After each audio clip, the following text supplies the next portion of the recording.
Hi friends, గుమ్మం ముందు బూడిద గుమ్మడికాయ ఎప్పుడు కట్టాలి, ఎలా కట్టాలి, ఎందుకు కట్టాలి అంటే నరదిష్టి, నరగోస, ఏడుపులు, పారాహుషాలు అవ్వాలి అంటే గుమ్మడికాయ కట్టాలి.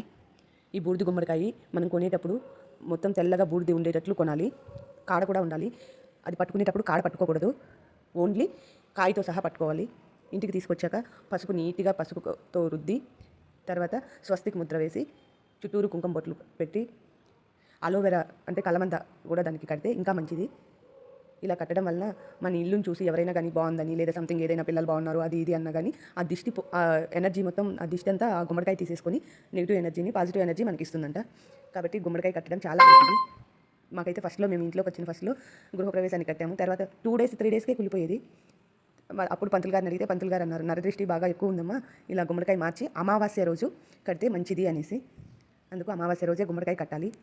అమావాస్య రోజు లేదా బుధవారం కానీ శనివారం కానీ సూర్యోదయానికంటే ముందే కట్టడం వలన ఉత్తమ ఫలితాలు వస్తాయి. సూర్యోదయం అయిన తర్వాత కడితే మధ్యమ ఫలితాలను ఇస్తుంది.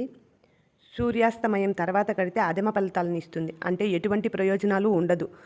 కాబట్టి మనం సూర్యోదయానికంటే ముందే కడితే గుమ్మడికాయ మంచిది. కట్టిన తర్వాత ధూపం వేయడం ఇంకా మంచిది.